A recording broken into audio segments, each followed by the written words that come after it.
Okay, so I'm going to film this so people can use it.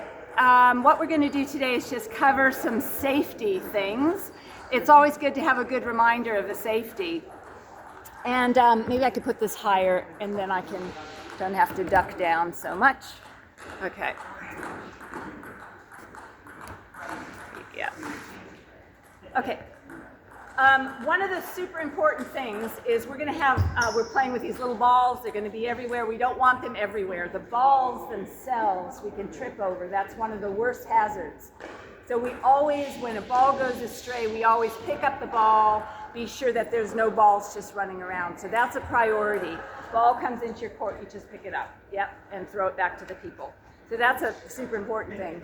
The second super important thing, to please remember that these floors can be a little slick in places. That's just how floors are. So just remember that can be the case. If you see any small object like a feather, people wear down jackets, the feathers come out, let's try to pick it up and get rid of it because those are actually slippery. But just be wary of that. The next thing about safety and hopefully we don't fall over. We all do from time to time, but we do not want to cross the legs when we play. That's not a good idea. What we want to do when we move is we want to move the legs in parallel, okay? Because then we don't trip over our own legs. Super important. It can be tricky when we're playing doubles, okay? But it's a good idea to try to not cross the legs. You can get around quite well because you can use these sort of pivots and swivels. And by the way, this kind of exercise is really good for our balance. And I'd encourage people to do it. And in fact, you might try it now, just having a sort of a wide stance and sort of at first very small bounces. Yeah, even those small bounces, they're good for the game because it keeps you ready to do movement, but they're super good for our everyday life. These small bounces are training our bodies and the muscles and the joints and everything to stay upright, okay? So we trip a little bit, we can catch ourselves. And then once you practice this a little and you start getting better at it, you can do more fancy things. You can do these swivels from side to side, great, Ross. You can do little jumps from one side to another, okay? And then you get better at your game, but better at your balance at the same time, okay? And I would, yeah.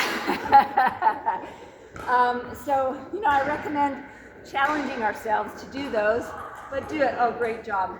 But do it within reason, small steps for anybody. The other thing I do want to suggest is we really don't want to get ourselves running backwards. We do that from time to time, and sometimes we can get stuck in running backwards and we can't stop. So if a ball, for example, when you're playing, comes and is coming this way quite quickly, let it go. It's okay. Let it go. All right? If you're at the World Championships, you might decide to hit it, but don't need to worry about it. We're training and practicing. If you can, let it go, okay?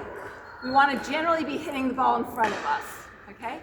And along with that, when we're standing at the table, if we feel that maybe we're having a little posture problems, which we all do from time to time, one good thing to do is to sort of reach out and touch the table in front of you. Touch the table. And if it's a day in which we're having a lot of problems in staying upright, we want to maybe touch the table before each rally. Touch the table. You touch it with the non-bat hand. So if my bat is in my right hand, I touch the table with my left hand. What that does is it helps us to remember the table's there, to put a little bit more of our weight forward. We want our weight forward. We don't want to be on the heels. We want to be more on the middle or the front of the feet, okay? So that kind of helps. And then if we do in fact fall, the table's there for us and we just grab ourselves. Are there questions at all? Is that all right?